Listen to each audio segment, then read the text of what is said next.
So today we are going to talk about data as your differentiator, or maybe about coconuts. Let's see, right? So that's why I was like, I'm confident that I'll wake you up a little bit. And by the way, these coconuts dance also, courtesy of Amazon Nova models. Okay, enough about coconuts, and we'll connect the dots and revisit our coconuts because they're dancing, and I love dancing coconuts, right? Remind us of the beach and the vacation and everything. But let's come back from vacation now. Serious work to do. Okay, so we have been talking about generative AI, and we all know that generative AI adds a lot of business value if done right. Right? That's a big if. And it can take your business to the highest level, as you can see in this image, right? But however, when you are building something that big that can change how your users interact with your applications, then think about the foundation, right? The foundation has to be even deeper. And what is that foundation? That's your data. Because your data is representing your company, your brand, your organization. So you have to get the data together. And we all know this since the very beginning of machine learning world. And you would say, Mani, what is new that you are presenting over here? So the new thing is that the data requirements for building generative AI applications are different.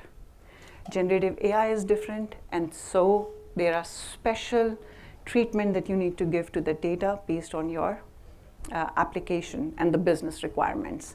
So that is exactly what we are going to talk about today. And data is not just about, okay, I have to transform my data, I have to load my data, I have to parse it, I have to load it, all that stuff. That is still there and very important. But the most important thing is, how is your data interacting with the technology? How is it interacting with your people? Do you still have data silos? If yes, then what about your applications? Because these models can take up lots and lots of data, right? So how are we doing with all those interactions? Because no longer we can afford to be in a silo. And that's the exact reason why we have to get our foundation right. And our foundation is data. So let's see. Now there are certain common applications. Let's take an example. And there are so many applications, the possibilities are infinite, right? However, let's break it down and see with these three applications how your data requirements may differ. The first example is the travel agent. So if you're building a travel agent, what kind of data would you need? First, with that travel agent, it's going to interact with your end users. So it needs to know about your customer profile, right? Because if it doesn't know about your customer profile, it's literally like remembering somebody's name when they have left the room. How weird that would be, right? Because you want to give personalized experience, and personalized experience require personalized data, and it also brings up a lot of responsibility because you can no longer afford to have PII information disclosed. You have to be responsible, you have to maintain your brand image. In addition to that, you also need company data. For example, your travel policies. If somebody asks for a refund, whether that person qualifies for the refund of the ticket or not, it will be defined by your travel policies, which airlines, so on and so forth, right? So a lot goes into when you are building like a virtual agent, for example, a travel agent in that scenario. However, if you're building a conversational, contextual chatbot for improving the employee productivity for common questions, what do you really need? You need data about your company, absolutely. You need to make sure that that employee has access to that data, and you are not by mistake giving additional access more than that is required. So super important. And then you need other integrations, like how this conversational chatbot will be presented, whether it's a Slack integration, it can be anything, maybe a custom application, so on and so forth. And the data can reside in different data sources. So that's another thing. The third use case talks about the marketing. If you're building it for a brand, so obviously those requirements, data requirements will be different.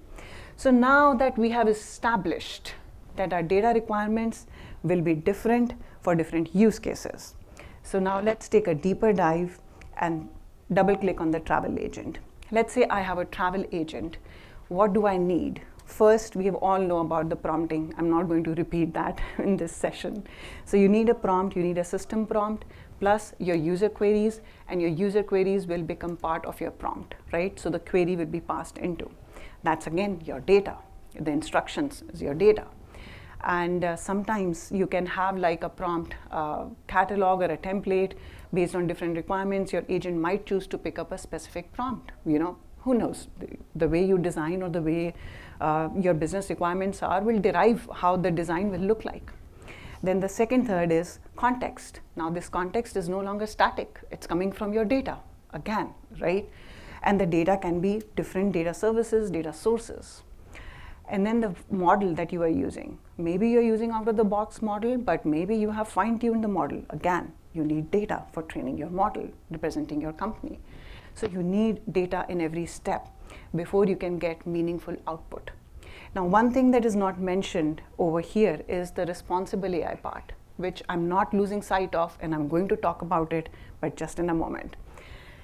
So now we have established what we need, but you will be like, okay, we all know what we need, we have talked enough. How will we solve this problem? So that's where we have Amazon Bedrock. So Amazon Bedrock not just provides you with the choice of the models, but it also provides you with some of the amazing features, such as Bedrock data automation, using which you can build your custom data pipelines, transform your data, and we'll talk about that. Or if you want to fine-tune the model, you have model customizations, you can evaluate the models, you have model evaluation. If you want to build a RAG application very quickly, rather than writing the code from scratch, you can use Bedrock knowledge bases to do that for you and reduce your time to go to market. And again, I'm not forgetting responsible AI, and we have Amazon Bedrock guardrails which can help you with that. So we have to do whatever we are doing, whether we are building an agentic RAG application or we are building a, let's say, summarization application or a classification application or detecting a fraud, or it's our same contextual chatbot. We have to do all of this in a very secure and in a private manner with safety guardrails in place. So that's what we are going to do. So now bear with me and let's take another example of a simple RAG application for building a contextual chatbot. Let's simplify a bit so that we can go deeper, right?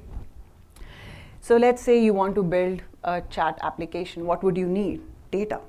Now with data, we have Amazon Bedrock data automation, using which you can build your custom data pipelines just with a single API, right?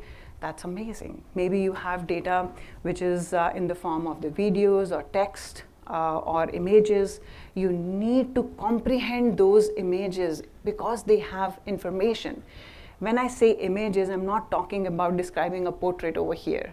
I'm talking about you might have financial documents which have charts, which have line graphs, and you need to make business sense out of it. How would you do that? Right? So you need some mechanism to do it. Of course, you can do everything on your own, but how we can make it faster, right? That's where Bedrock data automation comes into play. Then next we have Amazon Bedrock knowledge bases. Now you would say that, yeah, I can build, a contextual based chatbot or RAG application, and there are so many tools out there. But let's talk about how knowledge bases can help you. One way is, what do you really need when you are building an application? We have talked about data processing, and Bedrock knowledge bases have native support for Bedrock data automation. Then we need to define a chunking strategy. Do you want to build a logic for your own chunking strategy, or you want to just leverage some of the things which are out of the box, such as if you have complex tables and stuff, you can use hierarchical chunking, semantic chunking. But then you would say, yeah, that's good money, but sometimes we need the custom logic for chunking. So you can actually do that. And then you can augment the prompt. You would need to vectorize it. You can select a particular foundation model, embeddings model for creating the embeddings, and we provide you the choice of using which vector store to store your embeddings. Once all that has been set up, the data ingestion is set up, the incremental updates to the data is set up, because that's what knowledge base brings out of the box. You don't have to write that custom logic, right? Once that is all set up, what do you need? You need APIs to retrieve the information, right? So when I say retrieve, there is actually a retrieve API using which you can retrieve the similar content. And then when you are saying, I'm doing the search, yeah, semantic search is good, but how do I optimize on search? So there is hybrid search. So we provide you those options and you can pass it as parameters rather than implementing it on your own, right? And now that we have established on how this retrieve API works, you can augment it with a model and then get the response back. But there are so many different techniques like re-ranking, post-processing, query decomposition. So we have another API which we call retrieve and generate, which can do everything out of the box as the name suggests, and also provide you with controls such as, oh, I want re-ranking, I want query decomposition. So all you have to do is pass in the right parameters. If you have complex queries, it can handle that. Okay. So now we have the RAG application, we have processed our data, we have the RAG application. But remember, I talked about the guardrails, right? We need to generate responses responsibly, right? So that's where Amazon Bedrock guardrails provides you with so many features. And with this limited time, I cannot go into each and every feature, but think of it. We are taking example of our contextual-based chatbot, right? I want the users or the information that is being presented to my end user to not have the PII, right? Or maybe not have any keywords which are not good, because sometimes models can say stuff that they are not supposed to, right? In a casual coffee chat, that's okay, but not in a formal setting when you are being recorded, right? So that holds the same for our models as well. So that's where Amazon Bedrock guardrails comes into play. You can create like your own policy, you can define your own custom guardrails, give examples of what is not to be shared, even ground your responses, reduce hallucinations, and then figure out how your users are interacting when they are triggered, because everything is logged. And you can identify your user patterns as well with that, right? So now we have this chatbot, right? Bear with me, just visualize it. You have established the data processing using BDA, you have established a RAG application using Amazon Bedrock knowledge bases, and you have created guardrails, and you have integrated that with your knowledge bases because there is a native integration. So you would think that, yeah, I'm all set, right? Of course you're all set. But how about the coconuts that we talked about, right? They have to come into play because we mentioned that. So we will talk about coconuts. But before that, I was supposed to actually transition it when I say your application is ready. So now let's say your application is ready, and then you have images, and it's able to give you the responses and search back in the form of the images, right? You have ingested the documents, so everything is ready. You're getting the responses back. But yes, now let me come back to the coconuts. So yeah, the dance. I like the dancing coconuts. But let's derive meaning out of it. So far we have been talking about data processing, how data is important, which Bedrock features can help. And now coconuts? Yes, because that is one thing that I want you to remember when you get out of this room, because coconuts are super important, and you will see how, right? So actually what happens is a lot of people have talked with me about the best practices of building RAG applications. And these are not just for the RAG applications, actually. Some of these concepts, or most of these concepts, can be extended to other generative AI applications as well, right? So we'll talk about that. So I want to, have some time to go into this because this is important. So now you have this RAG application, but remember we started with the data and we talked about how chunking strategy is so important, right? And having the right strategy will make the difference in the accuracy of the generated responses. So this is an important step, right? But this is only a step. The second part is optimization. I talked about re-ranking, I talked about parsing, hybrid search, but there are so many other techniques like query reformulation, decomposition. You need to understand how to optimize my application. But tell me one thing, can you optimize without knowing what is wrong with your application? Can you do that? Any raise of hands? No, right? I can see people nodding heads, so I'll take no. So we cannot, because we need to evaluate our application. So we will come to evaluation, because before evaluation is we have to see what's going on.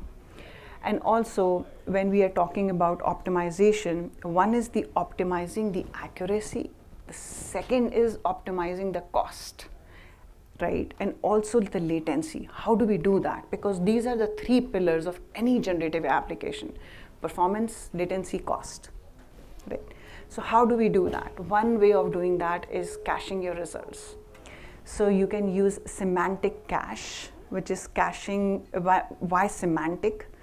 Because in the generative AI world, we don't have always the exact deterministic questions, neither the deterministic responses up to a certain extent, but not in the exact wordings. So if we have to do it, what we are looking in our cache is not the exact question, but if similar questions have been asked, I don't need to go and invoke my foundation model. That will charge me money, right? And that's number one. Second, that will also, because it will take time for the model to synthesize, it will add latency, right? So we need to take care of both those things. That's why semantic caching. Similar questions, quickly retrieve if this has been asked before. So now we have got three things. The second is observability. We need to see what's going on, right? That's where you need to log everything: user queries, retrieval hits, model responses, because that's your only way how you can monitor your application to improve it, to refine it. So that's what we are doing with observability. So earlier, when my customers used to ask me about observability or best practices, I would say, observability is the critical component. But now I say, please don't go into production or even do a pilot without observability. How will you troubleshoot? How will you improve? How will you figure out what's going on in the application if somebody complains, right?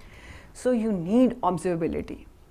But now when we are talking about observability, now we know we have this additional data. What are we going to do with it? We have to do something with it. We need to evaluate it, right? We need to figure out based on my application. Like for RAG application, we have context relevance, because if my context is not relevant, my search results are not good, doesn't make sense for me to put them in front of the model and pay the money, and because everything has a cost associated with that, just to get a bad response. Why would I do that? I would first evaluate my search results. If my search results are good, then only I'm going to augment my prompt and give it to the model, right? So those are the common things that we sometimes, because we are quickly doing everything, we forget about it. So we have to rethink and evaluate our thinking as well as our application. So that's super important. But if you have a summarization use case, you can have metrics related to summarization, right? So that's why I was saying, like, these coconuts are good. They're good for other applications as well. And then never go blind. So we have talked about that. But what are we going to do? Let's say in our evaluation, something happened, we figured it out.